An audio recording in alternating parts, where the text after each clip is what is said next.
Okay. Magandang umaga sa inyong lahat. Ako po si Paul Politico, aka ko lang yon. I'm Resty Rosales, Architect Resty. Para sa umagang ito, ako po ay muli nagkaroon ng time.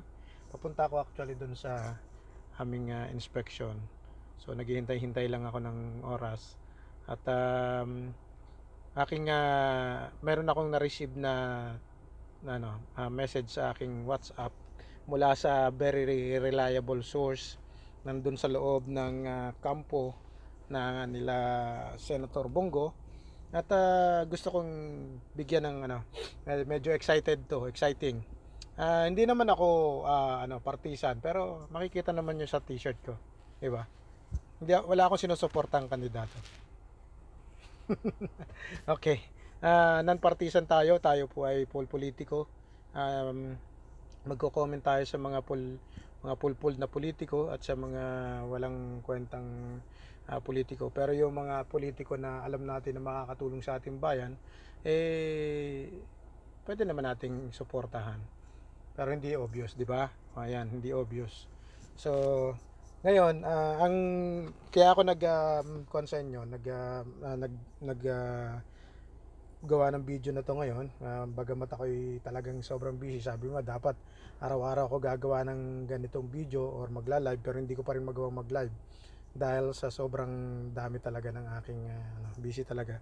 So nung nakaraang uh, Friday ay nagkaroon na dito sa Qatar ng meetup ng mga BBM supporters at talagang overwhelming, napakarami.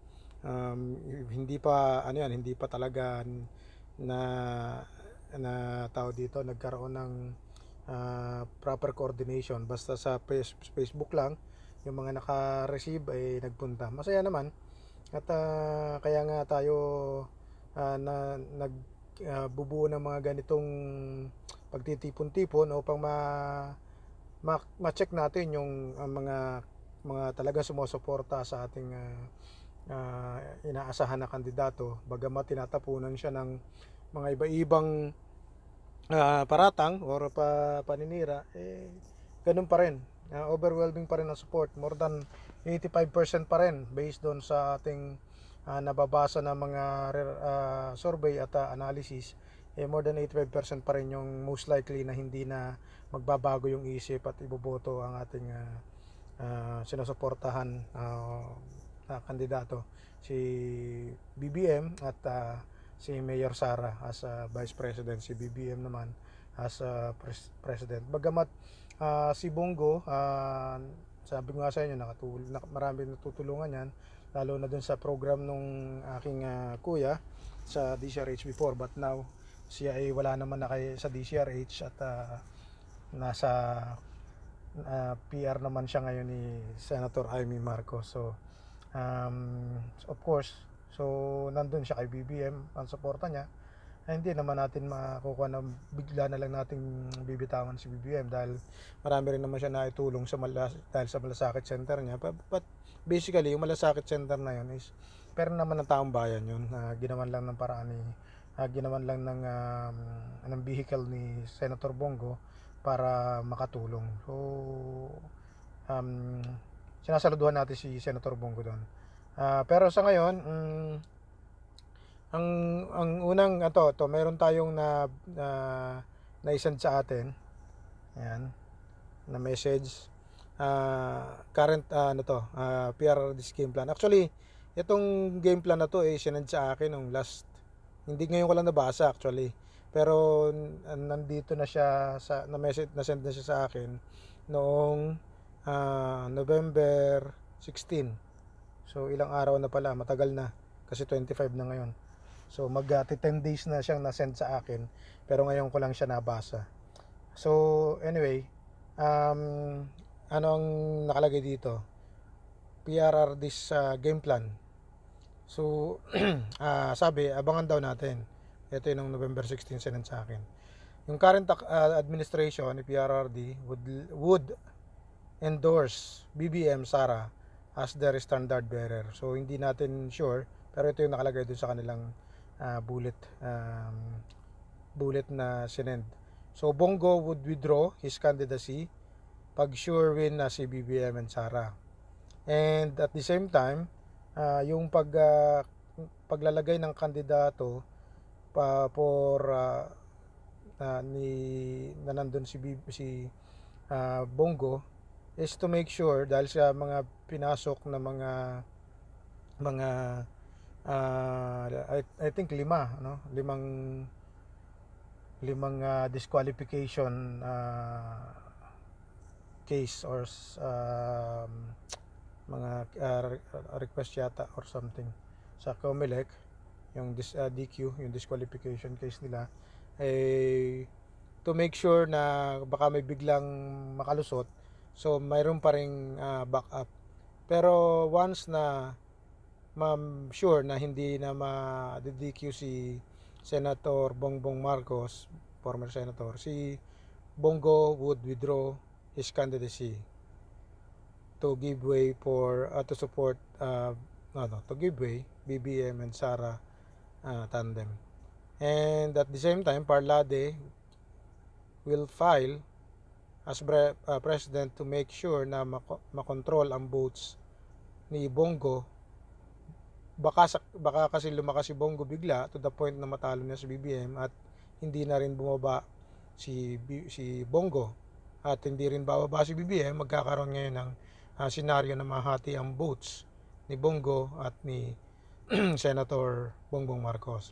Kaya biglang may Parlade na pinapasok. Anyway, ito ay mga haka-haka or baka kasama talaga sa plan. Pero ito nasa loob loob ng aking ang nag-send sa akin ito. Nasa loob ng kampo ni Bongo. So either it's true or not, ay palagay ko naman nandun siya sa mga pangatlo, pang-apat na tao na nakakadikit at nakakakuha ng correct na information.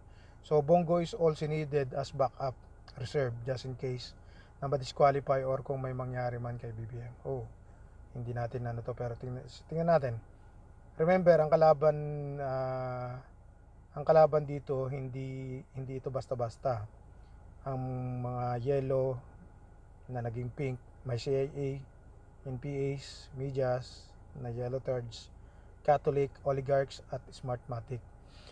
Don't hate Bongo and Parlade, loyal kay PRRD ang mga ito. Bottom line sa game plan, walang makakapasok na isang pink, yellow or NPA leaning na candidate.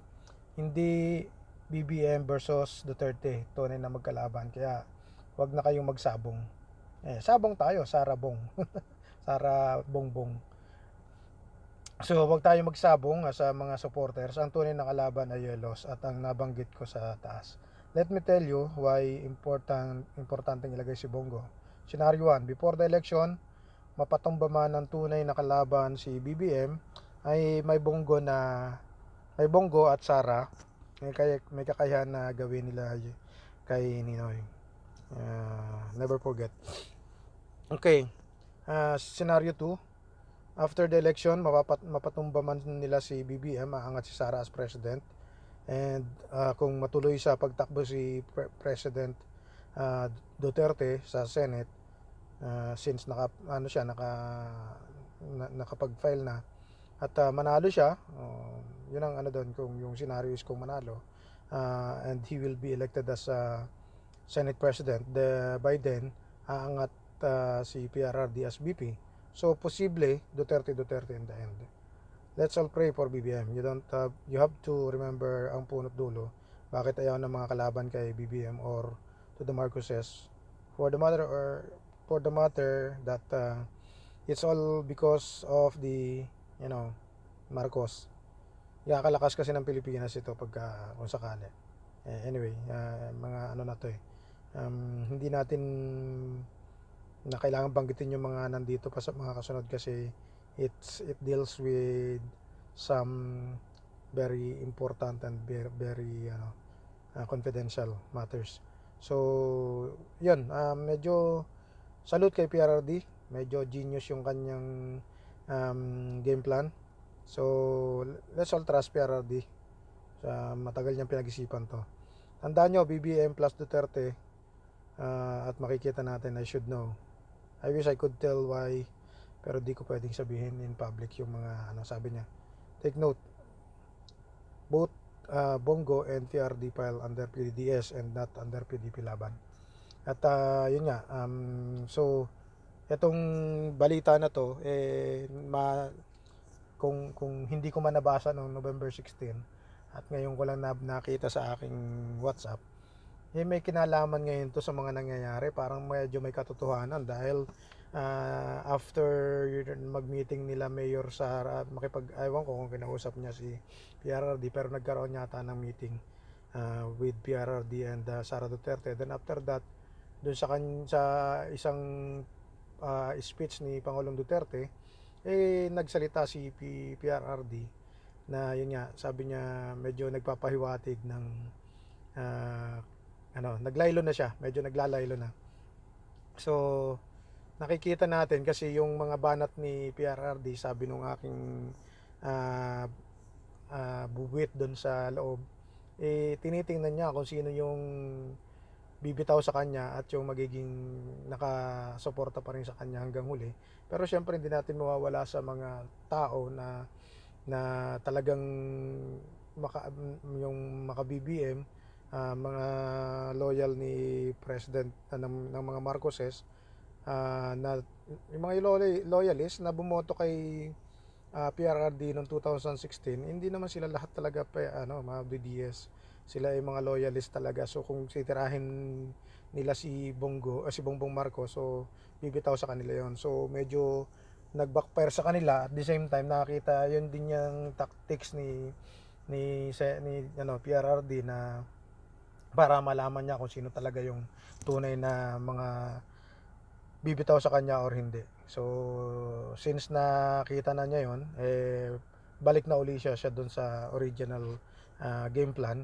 At yun nga, makikita natin na medyo nagpahiwatig din si Senator Bongo na nahihirapan siya sa kanyang pagtakbo at nashock daw siya at meron siyang parang pahiwatig na baka magbitaw siya. So tingnan na lang natin sa mga susunod at baka pag nakagaroon ulit tayo ng isa pang scoop.